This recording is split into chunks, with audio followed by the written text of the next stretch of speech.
Well, I love an anniversary. I love something to celebrate. I don't know if you know that this year is the 10th anniversary of your first time playing Charles Xavier. Did you know that? Is it? Yeah, because X-Men First Class came out in 2011. Nice. That was great. I mean, we're at the 10-year reunion right now.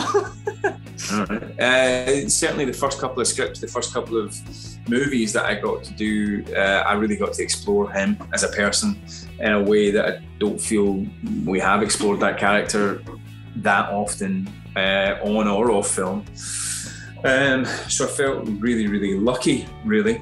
And I enjoyed it. Look, great bunch of people, and we enjoyed our time. And I can't wait to see what they do with it next. I know. I don't know if you keep up with the rumor mill, but there's like one popping off about Charles right now that he might show up in Doctor Strange. Oh, really? Yeah. Get nothing to say on that. Can't it's so I feel for like people like Andrew Garfield who've been doing so much press lately, and then there's rumors about him showing up in movies and he's just like, no, not in it. Like, leave me alone. Oh, really? Yeah. They're doing it because like the actor has to say no, and we're used to the actor saying no, and then they do show up. But I'm saying no, and I mean it. I'm saying no, and I mean it. Okay. Okay. My Son is your latest movie. It's available on Peacock right now, and it's so impressive watching you work. But then when I hear you improvise most of, if not all of the movie, I'm like, what? Have you done anything like that before? No, I've not done too much improvisation. I wouldn't say I'm uncomfortable with it, but I wouldn't say I'm comfortable with it either. The director said to me, James, I want you to be in my movie. I want you to be in the film because I believe that you are so like off the cuff, and he never knew what I was going to do next. And he thought I never knew what I was going to do next. And I was like, I'm actually the complete opposite as an actor, and I'm usually quite planned and thought out, and I know exactly what I'm going to do, and I figured out how best to do it. So I was like, I think you might have the wrong actor, but it's a great challenge for me. And it was one that I was dead excited to undertake. So was it harder or easier than you expected, like once you were in the mix? Well, I had no lines to learn, so it was great. I mean, you just got to turn up every day and be open and be vulnerable and be willing to make mistakes. And that was easy. You just brought yourself every single day. Whereas when there's a script, not that, don't get me wrong, I probably prefer working with the script, but you've got a whole page full of obstacles and problems and maybe things that don't work, or an actor who goes, I think it's like this, and I think it's like this. And whereas you just get us all there on the day, and whatever happens. There's something kind of freeing and pretty easy, and just like being in a band about that, So did your actions in the movie like ever determine certain plot lines, or was that all kind of planned out? Like, was there ever any like kind of choose your own adventure that shifted things a little bit? No, it was pretty much choose your own adventure the whole time. However, it was pretty clear to me when I'd walk into a room sometimes, the cameras, there was maybe 2 or 3 cameras over there in the corner, and I'm like, well, I know I can't go over there. And I know I can't go into the bathroom because there's no cameras in the bathroom. So I kind of know what my stage is. Yeah, you know your parameters. And there's a couple of times where, I mean, I never did this, but let's say I climbed up a tree, cut, director comes out, goes like, I think it's wonderful, it's beautiful, we captured the moment. However, we can't have you climb up a tree, we need you to jump off the cliff.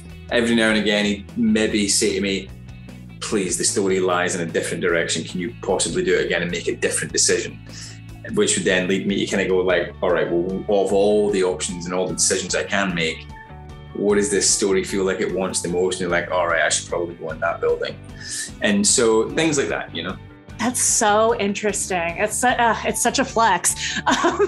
So I feel like you've done such an array of roles where I'm sure depending on who you're talking to, people gravitate towards different characters and ask you about different things. What do you look for in roles nowadays, would you say? A challenge, a good challenge, which this certainly represented. Good writing, which this didn't represent because there was none. Not for me anyway.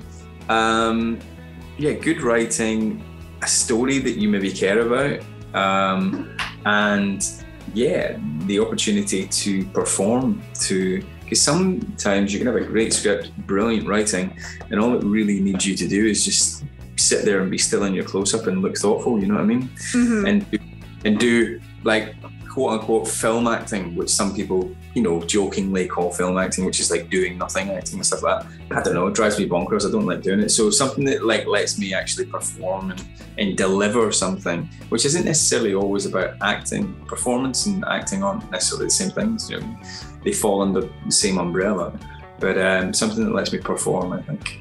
Yeah. If you could revisit any character you've ever played, is there anyone you would like really want to go back and play again? I loved Bruce Robertson in Filth, but I feel like I exercised him out of me a little bit. I don't know if I need to revisit him, but I don't know, maybe I would.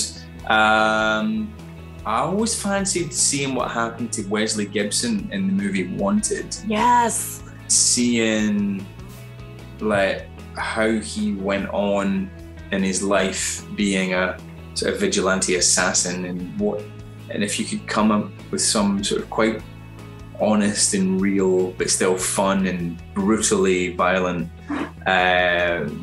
story about that, that would always have been interesting. But yeah, probably those two. I love that, because I remember like back then it was, I think there was like, you wanted a sequel, right, for that one? There was a sequel. They wrote a couple of scripts for sequels and all that kind of stuff, but they never got off the ground. Well, thank you so much for your time. This was lovely. It's so lovely to talk to you. Yeah, My Son available on Peacock right now, and I will see you next time. Thank you very much. Take care. Thanks. Bye.